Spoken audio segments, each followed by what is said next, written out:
महाराष्ट्र में बीजेपी की सरकार में एक बार फिर भ्रष्टाचार का बड़ा मामला सामने आया। पूर्व मुख्यमंत्री उद्धव ठाकरे की पार्टी शिवसेना यूबीटी के सांसद संजय राउत ने एक सनसनीखेज दावा करते हुए कहा है कि राज्य में 50,000 करोड़ का जमीन घोटाला हुआ है।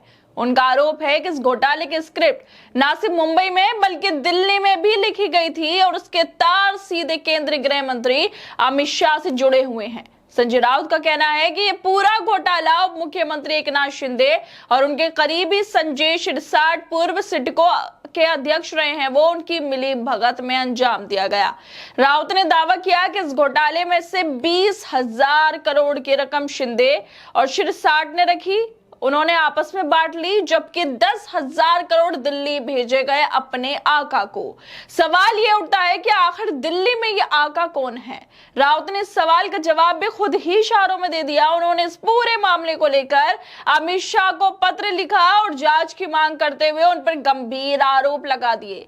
राउत का कहना है कि क्योंकि शिंदे की पार्टी राजनीतिक संरक्षण अमित शाह से है उसको, इसलिए इस घोटाले की जिम्मेदारी अमित शाह की है। ये घोटाला अमित शाह के इशारे पर हुआ।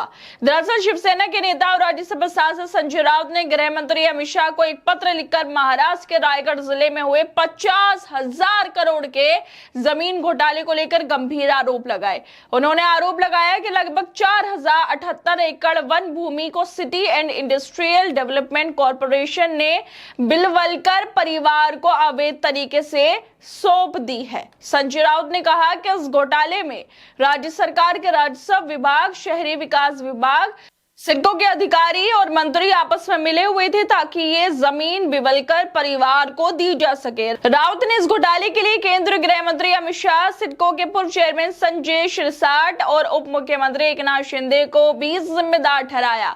राउत ने अपने पत्र में कहा कि प्रधानमंत्री नरेंद्र मोदी ने हमेशा ये नारा दिया कि ना खाऊंगा ना खाने दूंगा, जिसका मतलब है कि भ्रष्ट लोगों को बख्शा नहीं जाएगा और उन्हें जेल भेजा जाएगा, लेकिन असलियत में ऐसा होता नहीं दिख रहा। जांच एजेंसियां जो आपके नेतृत्व में है भ्रष्ट लोगों को बचाती हुई नजर आ रही हैं। महाराष्ट्र में शहरी विकास विभाग और सिडको मिलकर 50,000 करोड़ के जमीन घोटाले में शामिल हैं। शहरी विकास मंत्री एकनाथ शिंदे और पूर्व सिडको अध्यक्ष संजय शिरसाट पर आरोप है कि उन्होंने कम से कम 20,000 करोड़ की रकम खाई है। कहा जा रहा है कि इसमें से 10,000 करोड़ दिल्ली में बैठे बॉसों को दिए गए हैं और उसका इशारा आपकी तरफ है, मतलब अमित शाह की तरफ ये इशारा है, क्योंकि आप शिंदे की पार्टी के प्रमुख हैं। इस पत्र के अलावा संजय राउत की तरफ से ट्वीट करते हुए अमित शाह पर सीधे निशाना साधते हुए कहा गया कि 50,000 करोड़ के कथित जमीन घोटाले के लिए अमित शाह जिम्मेदार हैं। इस पूरे मामले से एक और बड़ा सवाल खड़ा होता है कि क्या अमित शाह खुद जांच से भाग रहे हैं? अगर नहीं तो उन्होंने अब तक इस 50,000 करोड़ के घोटाले पर कोई कार्रवाई क्यों नहीं की? क्या ये घोटाला उनकी जानकारी से हुआ या फिर उनकी शह पर हुआ? महाराष्ट्र में भारतीय जनता पार्टी की सरकार है और वहीं एक दो नहीं बल्कि पूरे 50,000 करोड़ का जमीन घोटाला होता है। सबसे चौंकाने वाली बात यह है कि संजय राउत के आरोपों के अनुसार इस घोटाले की मोटी रकम सिर्फ महाराष्ट्र में नहीं रुकी बल्कि दिल्ली तक भेजी गई। दिल्ली में बीजेपी की सरकार है, केंद्र में भी बीजेपी की सरकार है। ऐसे में सवाल उठने लाजमी है कि क्या ये घोटाला एक राज्य स्तर का मामला नहीं था? ये इसके पूरे तार सीधे बीजेपी के शीर्ष नेतृत्व से जुड़े हुए हैं।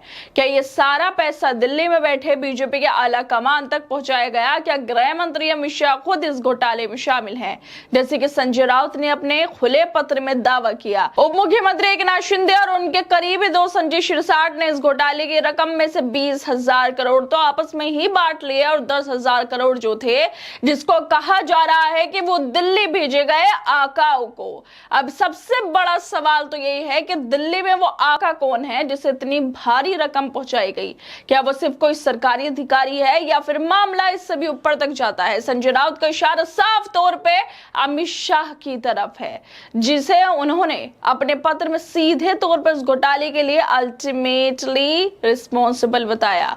क्या वाकई इस पूरे घोटाले की योजना दिल्ली में बैठकर बनी? क्या अमित शाह की जानकारी में ये पूरा भ्रष्टाचार हुआ या उनके संरक्षण में ऐसे समय में जब देश की सत्ता के शीर्ष पर बैठी पार्टी भ्रष्टाचार भ्रष्टाचार विरोधी नारे देकर सत्ता में आई थी, तो फिर ये सवाल और भी गंभीर हो जाता है कि क्या अमित शाह खुद घोटाले को संरक्षण दे रहे थे।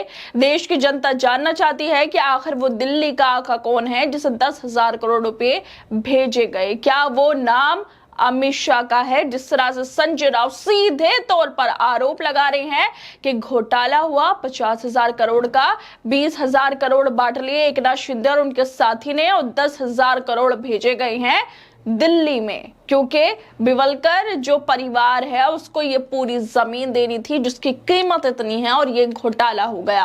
कि ये सीधे तौर पर अमित शाह की तरफ इशारा है, जिस तरह से संजय राउत कह रहे हैं कि उनके संरक्षण में और उसके जिम्मेदार सिर्फ अमित शाह हैं। खैर दोस्तों, आप लोगों को क्या लगता है जिस तरह से संजय राउत अमित शाह पर यह आरोप लगा रहे हैं उसको लेकर? हमें अपनी राय जरूर दें और बाकी तमाम खबरों को देखने के लिए जुड़े रहिए हमारे साथ।